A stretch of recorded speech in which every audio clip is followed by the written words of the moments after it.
Hello, David. Hello, Alistair. It's Thank you for the interview. Pleasure to be here.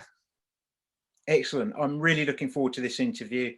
And as people that know me will know, when I review a book and recommend it, it's because it works in the reality world, in the real world of business. And I've already had a number of my own clients who've bought the book and started applying it, and are really stoked about. Yeah, I actually lent my physical copy to somebody recently, and they haven't given it back to me yet.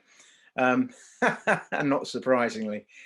So yeah, it's a fantastic book, and I'm just going to give people some background of how I came across this book, because it was very synchronous.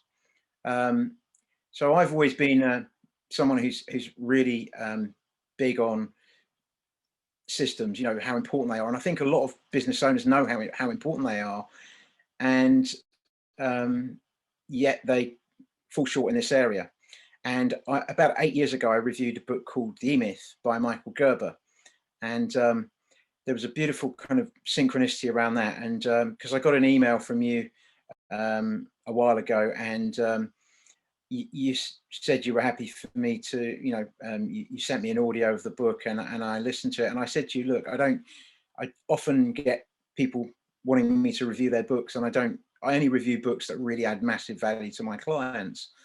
And when I listened to the first bit of the audio, it just got me. It really got me, because there was something beautifully synchronous about it, where can you explain the story of your Yes. conversation and how that happened?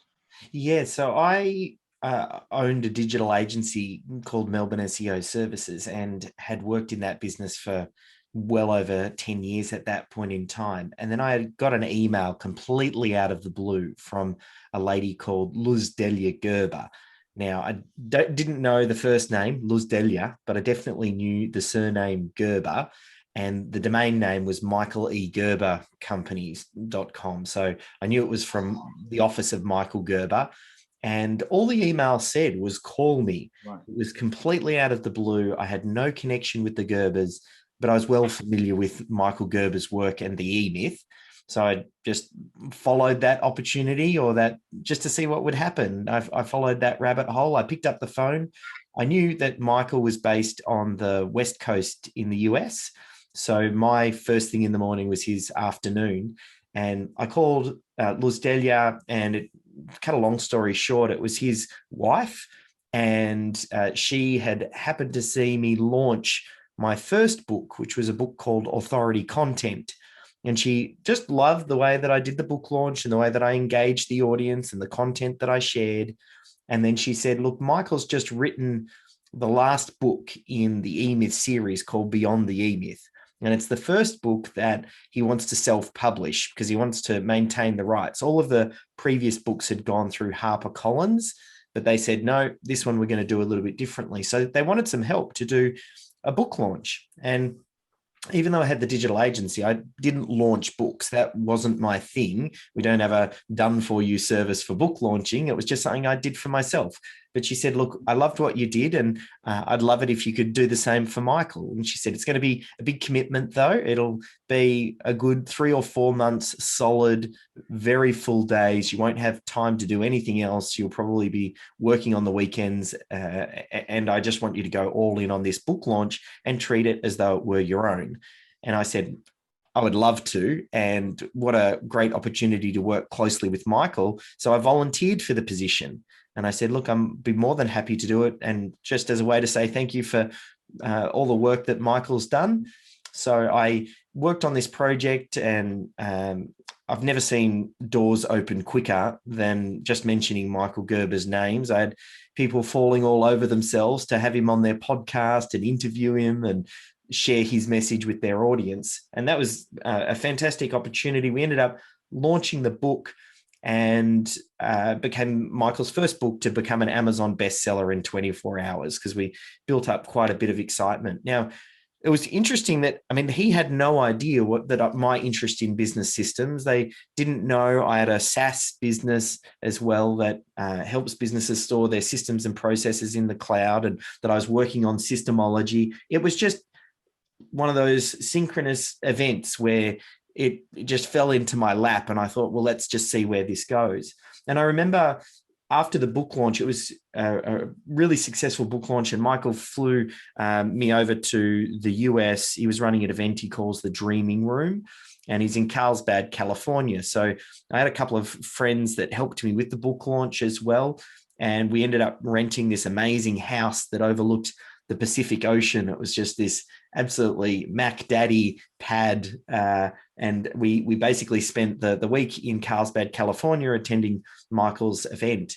And then on the last day of the event, Luz Delia pulled me aside and she said, look, we were going to have a mastermind in Michael's presidential suite, because it was at this really beautiful hotel, and he got his presidential suite. He said, we're having this mastermind afterwards, and we're talking about the future direction of the E-Myth and Michael's work and what his legacy will mean. And at the 11th hour, we were meant to have Tony Robbins facilitate the event, but for whatever reason now he can't do it, and we don't have anyone to facilitate. And then I just said, look, I'd be more than happy to facilitate. And she said, well, let me think about it. And then came back to me later in the day and said, yep, we'd love for you to facilitate this event. So here I am the next day in Michael's presidential suite with the who's who of business sitting around on couches for a full 2 days, where it was this mastermind talking about Michael's work. I'm standing in front of the room, drawing things out on a flip chart and, facilitating with the room and talking about how I'd approach it and interpreting the group. And I remember just at the time thinking, how the heck has this happened? I had no connection to Michael Gerber 3 months earlier. And here I am standing in the front of his room, masterminding the future direction of the Michael E. Gerber companies. And it was just, at the end of all of that, Luz Delia, after the mastermind, pulled me aside and she said, look, we just absolutely loved what you did. Would you consider running the Michael E. Gerber companies? And I was like, just absolutely gobsmacked. And I said, look, because I'm based in Melbourne, Australia, I was like, there's no way my wife is going to move to the States and leave all of her family here. And I had to politely decline. But we've sort of kept the relationship open. We've worked on lots of different projects together. Michael's written the foreword to the book and fully endorses systemology and says it all. It's like the extension of the E-Myth. He said it's the how-to guide of the E-Myth. And it was just a series of those events. And it made me realize that the business systems is what made all of that possible, because the business systems meant that the certain functions in the business that needed to happen just continued to happen, which meant I was able to go off and work on this project for Michael for 3 months full time and not think about the business. And I could see the opportunity. And I know so many business owners have opportunities. Some they see, some they don't see. And many times, even if they do see them, they just can't follow that opportunity because they're so tied to the business. They couldn't imagine stepping away from the business more than a couple of days without it falling over. And that's what really kind of lit that fire in me and said, what business owners need to fall in love with? It's the result that the business systems brings. As a visionary creative, don't fall in love with this idea of writing detailed step-by-step processes. Like, that doesn't get a visionary creative really excited. But if you fall in love with what a well-systemized business can bring, that can really, really drive you forward to make sure that you build this system-centered culture. And that's really what I'm here to do, to inspire business owners to do that. I think it's wonderful. I mean, for me, I reviewed the E-Myth 8 years ago on my book of the month, and it blew me away, the whole concept of the E-Myth. So, the fact that you went on that journey where someone who's essentially the icon of business systems, you've ended up going on that journey with them is just testament to the power of systems. And as you say, the point you're making here is building systems is not just about the growth of the business, although it's absolutely crucial for that. It's so much more. It gives you that space to be a visionary as a business owner, founder, entrepreneur. It gives you the space to see opportunities. And, you know, for me, you know, I've seen clients where this has happened. I've seen people, a lot of the work I do is about creative thinking, and you need a clear mind. You need that clarity, and you need to know, you need certainty, and you need structure that a system gives you. It's really interesting. I spoke to somebody recently who's a big Van Gogh, Vincent Van Gogh fan, and he was telling me about the systems that Van Gogh had. He said he didn't have any financial systems, which is why he was broke when he died. But in terms of producing art, he had the most incredible systems. You know, in terms of how he set up his opportunities to paint, how he structured the way that his paints were organized, and his canvases, and where he sat and when he sat there. And then once that system was there, his creativity just flourished. And I think this is something that people miss, don't they? They think the system is purely a mechanical thing. I remember in the digital agency, there was a period we broke out because we got quite a lot of clients asking, can you create video content for us? So we created this sub brand, which just made video content. Now I'm not a video person, so I don't know how to do the editing. I don't know how to do all of the shooting. And from day one, I had to set this business up to run without me on the tools. And I remember getting the videographer, and on the very first shoot that I went with in him, it was a 45-minute drive from Melbourne. And we spent the entire time with him saying, oh, I hope I bought that second battery. Oh, did we email the client to remind them not to wear checkered shirts because that looks really bad on camera? Oh, what was the address again? Oh, did we make sure that we bought the extra camera for the second angle? And we spent the whole 45 minutes discussing this. And then I at that time, you know, early days for me, I was like, right, I need to really build this so it works without me. And I worked with Adrian then over the period of sort of about the next 6 months, and we started to put systems and processes in place. One of the first ones that we put in place was a shoot checklist. So it was how to pack his kit before he went out on a shoot. And I remember about 6 months later, I hopped in the car and went on another shoot with him. And the discussion that we had in the car was entirely different. Because everything was all planned and he made sure that he had everything as part of his shoot checklist. We ended up spending the entire journey discussing what the shot list was going to look like, how he was going to frame the shots, at what point was he going to bring in different people into the shots. And what the system had done is enabled him to be most creative. It created enough space that he could just focus on the creative component rather than all of the little things that just had to happen. In business, there's a bunch of things that just need to happen, and they need to happen a certain way. So focusing on the systemization of just those components, that's what really frees the team members up to do their best work. The business owner, it's the same. Like oftentimes they're the visionary creative, so we need to give them the space to be creative. But it's not just the business owner. A lot of great team members are all bringing their own magic, but if they're just caught up in these robotic activities that they have to almost like keep thinking about every single time, it's like they're reinventing the same wheel every time when they could just go, hey, let's capture best practice and let's just make that happen so that we don't need to think about it. That for me was exactly what you're talking about with the Vincent van Gogh stuff. He would have systemized everything around the creative process, when he would sit down to paint, where he would do it, what his paints would look like, what the time span he might give to do that. Like there's a lot of decisions that he could have made and built into this system. So when he sat down, he could just be his most creative. And that's a big part of one of those misconceptions that people get about business systems. They think systemization removes the creativity when it actually does the exact opposite. That's really awesome.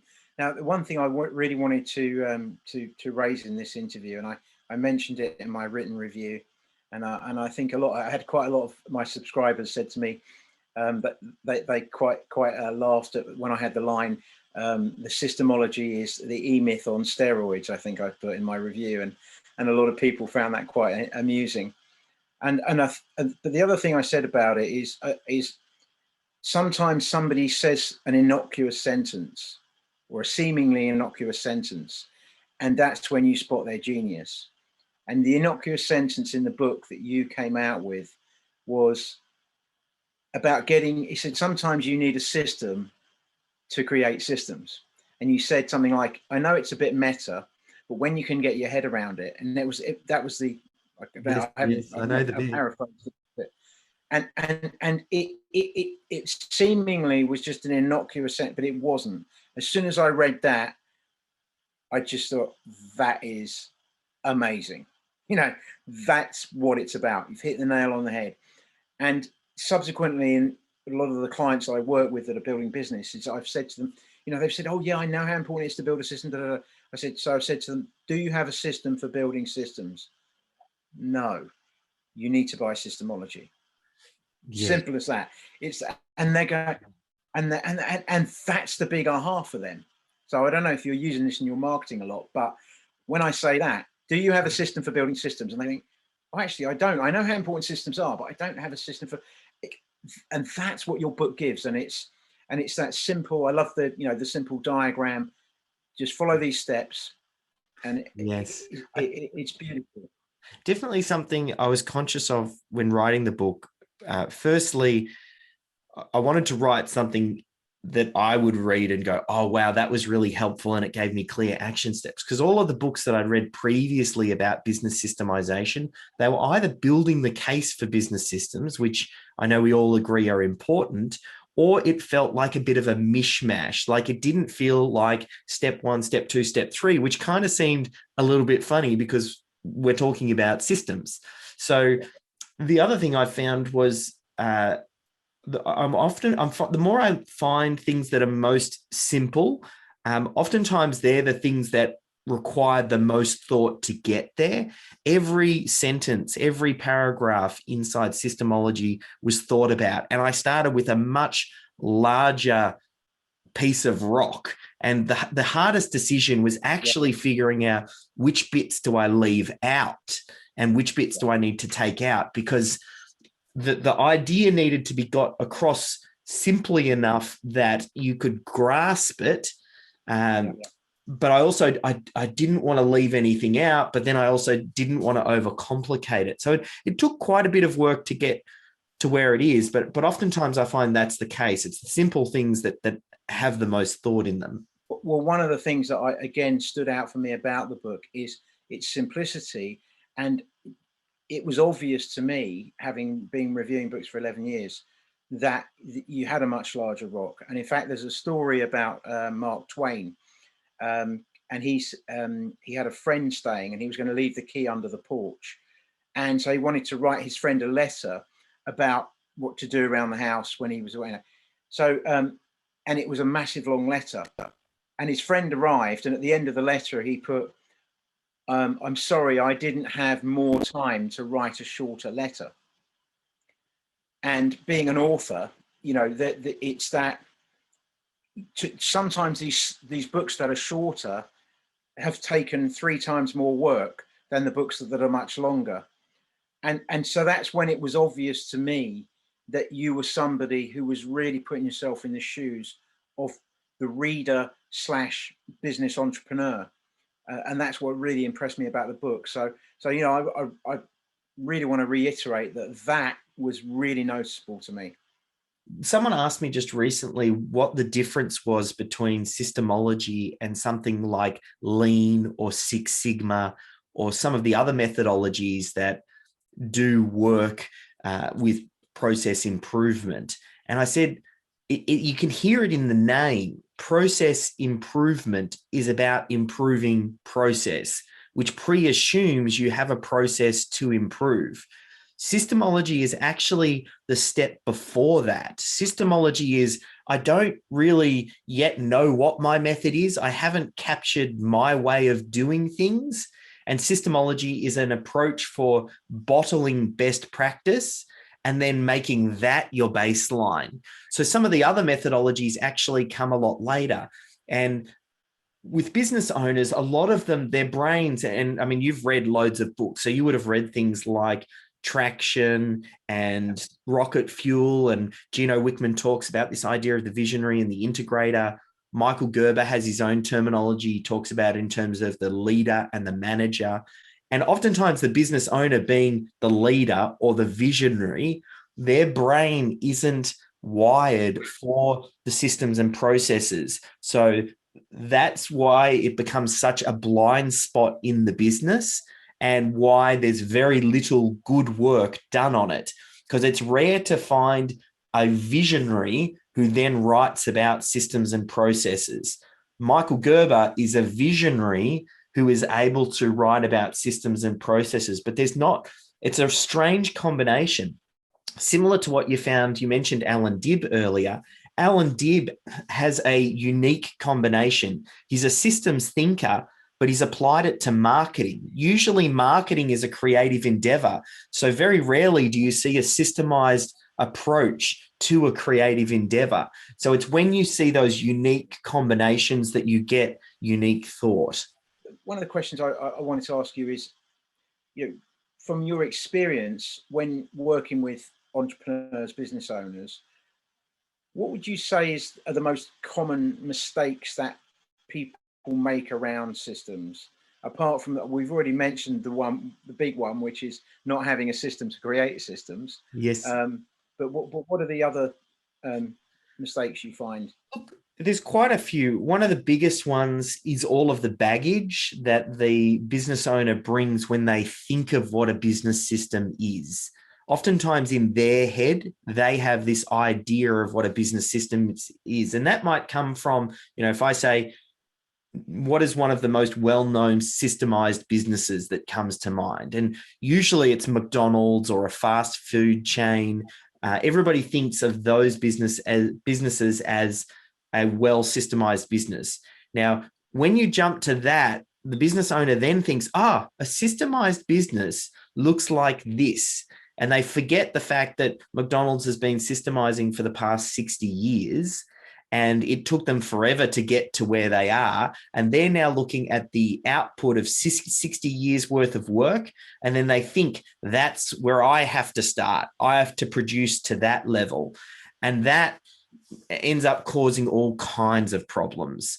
They think that business systems need to be documented to a really deep level. They think that every aspect of their business needs to be systemized, when oftentimes their business is already kind of working. So what you're actually looking at doing is you want to think about, well, where do we start? And identifying the handful. So that's probably one of the biggest. But then there's other things like the business owner thinking that they need to create the systems. They think that they might need hundreds of systems. They think they might need to have complex solutions when typically simple solutions are best. So there's probably just a few things that I like to work on just to reshape someone's vision of what a system is. And I can just say, look, maybe it's something as simple as a screen recording with a handful of bullet points on how you're doing that particular task. That's as simple as it needs to be. You don't need to add extra complexity there, especially while you're just figuring things out, because oftentimes things are going to change. So you don't want to necessarily over-engineer a system when it's going to be heavily subject to change. Yeah, so I have a lot of clients that have already been putting systemology into practice, and I found one of the most interesting things was that the book helped them with was to overcome the fear of addressing their systems. Because I think for me, I found that that's a block.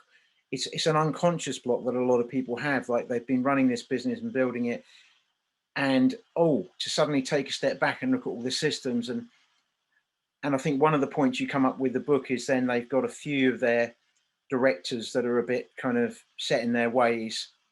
So they've also got that fear to contend with as well. So there's the fear of actually looking at the systems and, you know, am I a systems person? Can I do that? And then the added fear of how do I deal with these other people who are kind of set in their ways.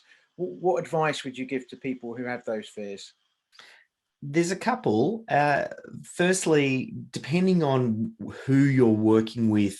So if it's a team member and you need to help them overcome some of their fears, you always want to think about it in terms of from their perspective.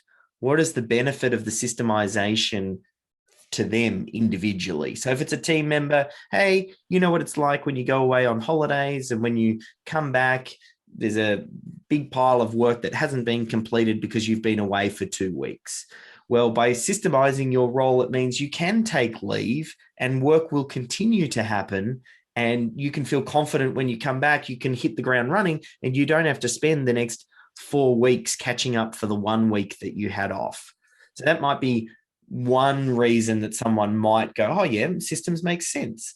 Another reason might be some team members want to move up in an organization. And if you let them know by capturing what it is that they're doing and passing that down to lower cost labor, then you're actually making yourself more valuable to the company by doing that. So again, another reason, it's all about framing it and thinking about what's the benefit to the individual, not necessarily the benefit to you. Because there's I think oftentimes when it's presented, there's a level of fear from the team member that you might be trying to replace them or take away parts of their work, or you're not happy with the way that they're doing something and you're shining a light on that. And then that does makes a lot of people feel like, oh, wow, this is potentially an attack on me. So that's why they clam up. And then some people also, they don't like systems and processes. They're not the detail orientated person. Maybe they're a visionary creative too. And the thought of doing systems and processes doesn't excite them. So you have to then help them to understand we're going to make this easy for you and let them know that we'll have someone else who does the documentation. Let's just record you doing the task. So there's a range of different ways to get over that. And then similarly, like from a top level, like if it's a management perspective, oftentimes just trying to translate it down into the dollars, because there is real significant benefit to the business to be gained by reducing error and taking away waste and making the business more efficient and watching what's working and what's not and bringing everybody up to best practice standard. There's a lot to be gained financially to the bottom line to the business for that. There's a lot of unintended benefits as well, but even just when you get down to tic-tacs of the money, that might be enough to get some over the line. So I suppose a long answer to a short question, it really depends on the individual. And a big part of what we're doing, I always say now, there's never been a better time in history to systemize your business than right now. Because of what's happening with COVID, all team members and people working in your organization are familiar with change. Change is happening in their community, change is happening at home, change is happening in their work life. So when you bring this new idea in of systemology and you say, we're going to have to change the way that we're doing things because, you know, we've got many of you are now working from home and we're having to change the way that we're doing things. Okay, well, to do that, we also need to change our systems and our processes, and the resistance is very low. So if you're going to do it, now's the perfect time. Yeah, that's a great point. It's a really, really good point. I mean, what I said to you earlier is that, you know, I've got a couple of clients, and one of the ways they've dealt with the fear in the business is to literally go and buy a copy of Systemology for all the people in the business and say, you know, please read this. We're all doing it. We're all in the same boat. And I think that's helped with certainly one client was really worried about two of the directors not wanting to play ball. And I think that's definitely helped me. It's early days, but, you know, I think that's another strategy. I'm getting people to buy more of your books now. Thank you. One of the biggest things that we're really looking at doing here, and you hit the nail on the head by suggesting they get a copy of the book, it's actually changing the culture of the company. This is not a one and done scenario. We don't systemize for 3 months and say, woohoo, we now have a systemized business. It is about an approach and a way of thinking about business and the way that you're doing what you're doing. So getting as much of the team on board for this as possible, and then understanding what people's strengths and weaknesses are. Some people are going to resonate with the documentation more than others, but don't try and put a square peg into a round hole. If someone is resistant, how do we make it easy for them? And it's the same for the business owner. They may be resistant. So what is the way to make this as easy as possible? Because we all know this needs to be done. Now it's just a matter of, again, making it easy. I do a lot of work with businesses and values, vision, purpose, values. And one of my mentors, I've reviewed his book, Dr. John D. Martini. He's world's leading authority in axiology, which is the study of values. And I noticed in your book you mentioned that the value of systemizing the business is a core value of the businesses. Oh, that's brilliant. Yeah, I love it. So that's our values. We're going to have dream, purpose, and mission. And systems is a value that we always seek out and create systems-based solutions for recurring tasks and challenges.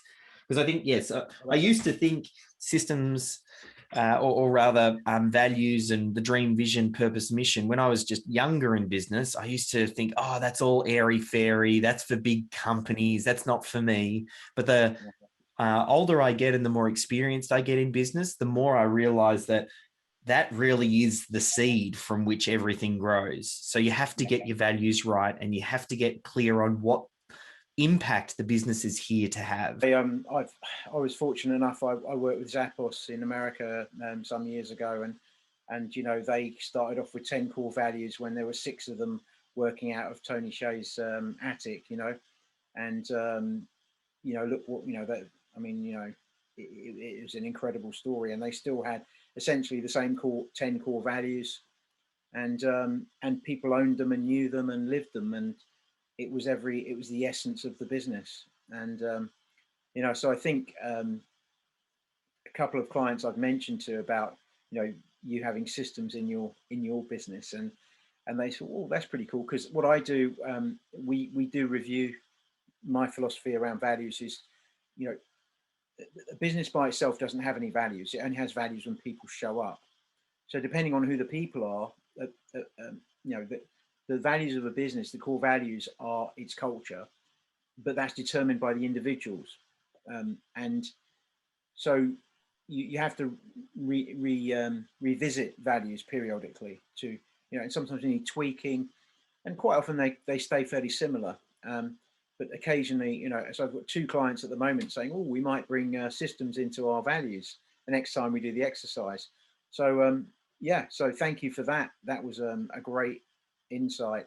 I mean, it sounds like an obvious question, but I have to answer, because people say, oh, well, you've got more time, you can do what you want. But how would you say, what has it done for you personally, systemizing businesses? When you see a business that is systemized versus not systemized, and you see them side by side, it really is a night and day difference. And the more that I do this, I look at a business and I can't help but think, how does this work by putting systems into it, and how does that change things? Because it's completely shifted my perspective on the way that I look at business. Earlier, when I think about the digital agency and some of the businesses I was involved in before, I really was the technician, and I was very much on the tools, and big part of the delivery of the product or service was dependent on me. Now I actually see, as a business owner, it is a completely different role. And yes, I'd read about it and I had a conceptual idea of this, but once I actually started to see it, that the business owner's role is very different. There are a lot of different moving parts, and there are, you think about the different departments inside your business. That, as a system, your business as a system needs to work on its own. It can't have any key person dependency, whether it's the business owner, whether it's any of its team members. It needs to work as a system where we can plug people in and out. So that complete change has, one, changed my perspective on business, but then the overflow of that into my personal life has meant a complete I think what it's done is it's given flexibility and control, whereas I think previously the business felt like it really was controlling me. I wanted the business to do well, and I would do whatever I needed to do at all cost, which meant that I was pulled into parts of the business to help with the doing of the work. But the more that I've sort of grown, and once your business moves through that stage, you realize that is actually harming the business. If there's any key point of failure, you're actually introducing risk for other team members and the organization as a whole. So when you realize that, then you build this thing that works without you. That then really gives you the freedom to do what you want. And I'm not here to tell someone that they should be living a 4-hour work week, or that they should be working 120 hours a work week. I mean, it's completely up to you as to what you want to do as an individual. But what I want to offer is the business owner the choice, because most business owners aren't in a position where they can make the choice as to what they want to do. And I think your best work, your biggest impact, your best opportunities all happens when you make strategic decisions and you're moving in the right direction, and rather than being extremely reactive. So I think that's probably the biggest change for me personally, is being much more strategic rather than reactive. Just, whatever needs my attention is what used to get my attention. And then that flows over into a lot of different things. It's meant that I could make more space for sport, make more space for family. A lot of those things I think also happen later. And that's why I hesitate to say to someone, oh, you need this level of balance. Because in the early days, I didn't have that level of balance. I was all in on business. And I feel like that's part of the rite of passage. But then there also becomes a point where some people get stuck there, and through no fault of their own, they just get stuck in these patterns. But once you kind of break that, and you've gone through that rite of passage, then you start to realize, hey, business can work differently. It doesn't need to work at that same level. You can move through that level. Awesome. Yeah, thanks for. I mean, it's interesting, because I think that's when people's values change as well. As they, I've worked with entrepreneurs. I've got an entrepreneur I'm working with in his 20s at the moment. I've got, entrepreneurs in 30s, 40s, 50s. One guy I'm working with is 63, and he's on his 7th business, and doing amazing. So yeah, I think your values shift, and that's definitely happened for you. But there was one burning question I really had, which was around friction points, because a lot of my clients, when they're looking at systems, they've said to me, oh, what do I do? I said, keep it simple. And so where do I start? Well, look at where your friction points are. And sometimes the friction points are very, very obvious. So I had one business I started working with recently, and it was cash flow. Yeah. So we kind of looked at all the friction points that were related to invoicing, getting people on monthly payment, all these kinds of things. Sometimes there are friction points that are blind spots. What do you come across that? What's your advice to people when they're looking to where do I start? Yeah, and it goes back to the first chapter in systemology, and the whole idea there is to go, what is the purpose of the business? The purpose is to deliver recurring value through to your clients, and then we get rewarded for that recurring value that we deliver. So with that in mind, the exercise in chapter number 1 is, well, first identify your primary target audience, then identify the primary product or service that you are selling to that target audience. And then by going through the linear journey and mapping out everything from how you attract that target client, to how you handle the inquiry, to how you sell them, to how you invoice them, onboard them, deliver the core product or service, and then get them to come back. That linear journey, which needs to happen very smoothly, because that determines your ability to deliver recurring value. Once you've kind of mapped that out, then sometimes that uncovers the blind spot, because it becomes immediately obvious when you look at the linear journey and you say, well, I don't really have a sales process, or I don't have a way that I onboard clients. And it becomes immediately obvious then why you might be having problems in your business. Maybe the reason you have cash flow problems is because you're not issuing out an invoice and you're starting work prior to getting the money. Or maybe you're having issues with setting client expectations, and that means that you've got these annoying clients following you up every second day asking where the work is up to, because you haven't defined and outlined when things are going to be delivered and what they should expect. So doing the critical client flow is a great place to start to help uncovering the blind spot. And then you're exactly right. Then my next suggestion after that is you go to where the pain is inside that critical client flow.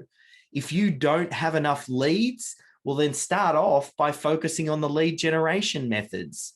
If you are having problems with cash flow, well, let's start off by looking at the invoicing. Or if you're having some issues with client management, we'll have a look at the expectation. So I always start off with the critical client flow. That will help to uncover some blind spots. And then if you want to focus in on any of those pain areas, that can be a great place to start as well. What would your advice be with regards to people who are looking to scale, who are saying, well, I'm not sure what my, because you know that you look at the friction points in the business, and then maybe that I've got one client at the moment in mind, and he's kind of doing a decent job all round, but what would be the biggest, he's looking to scale quite rapidly at the moment. So what would be the most likely area that his system may be weak from your experience? When you get to the point where you've got a minimum number of systems in place, let's say it's the minimum viable number of systems. So that's the critical client flow and then a handful of systems in each of the different departments. The next thing that you want to do is then you install a dashboard, which then enables you to listen to the business, because every business is different and every business will have different problems. But the way I like to think about this dashboard is thinking about the critical client flow and finding a number that corresponds to kind of each step in the process, and letting those numbers run for a few months. And then from there, you can oftentimes identify where you're going to have problems and which areas need to be worked on, because it heavily differs from business to business. Sometimes, like I've seen in digital agencies, because a lot of digital agencies get attracted to the work that we do. I think partly because I used to run the digital agency, but a lot of them are great at marketing, but then they're very poor with delivery. And that kind of makes sense because they're selling the idea of marketing. So they're really, really strong at that. But it does mean that when it comes to delivery, they fall short. So that would be an area that they would want to focus on.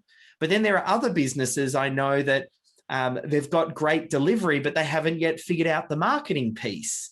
So dialing in on how they can create some lead generation methods that they can turn up and down at will, that would be a complete game changer for them. Sometimes it's the finances are a mess. So oftentimes it's hard to say it's any one particular thing, but generally speaking, it comes from the business owner and their strengths. Usually the business owner might be strong at certain things, and that can oftentimes give you indicators. Sometimes it can be that the business owner yet hasn't found the complement to them. Maybe they need a finance person because they're not as strong in the finance area. So it's probably a hard question to answer without probably digging in a bit deeper into their unique situation. But listening to the business, getting your metrics in place, that's a great starting point. Then you just need someone like you who can have an objective view for your clients and look at the business objectively. Then you're going to be more likely to know that, this is the weak point we must focus on. Okay, that's fantastic. And then just on with regard to the dashboard, what are the most common mistakes you see made when creating the dashboard? Most common one is, there's probably two. One, overcomplicating. So they're taking too many numbers. And I always say, if you can't do the simple, you're not going to be able to do the complex. So just start off with very simple numbers first, 5 or 10 at most. And the next piece that they have trouble with oftentimes is not delegating the updating of those stats to someone. It shouldn't be the job of the business owner to be populating the spreadsheet. Someone needs to take ownership of it to make sure it's done, every single month or every single week or whatever period you decide is best suited for the business. But keeping it simple and delegating the responsibility to someone to make sure it's being done. They're two very common mistakes. Okay, that's fantastic. So, David, just to first of all, thanks for the interview. It's been great. It's been really cool to connect with you. And yeah, can you just share with people if they want to find out a bit more, and other than obviously buying the book, which I think is a great start. It maybe they've already bought the book. What are other things? I can put a link obviously on the video, but what other things would you suggest people do to progress on their systemology journey? Yeah, perfect. We're just heading over to systemology.com/academy. We've just started to put a range of free resources together. So things taken from the book and a couple of extra interviews and some example systems and things like that we share in the systemology.com/academy, or just have a look on the social side of things. I mean, there's links on the website, systemology.com, to things like our YouTube and the podcast and Twitter and LinkedIn and those sorts of things as well. So whatever your preferred method is of connecting, we've got a few different options there. It'd be great to just kind of see if I can point you in the right direction. For the interview, David, really appreciate it. And again, congratulations on the book. I think it's absolutely wonderful. And yeah, I've been having a great time recommending it to my clients and seeing the results they're already getting from it. So thank you. Pleasure. And thanks for your support as well.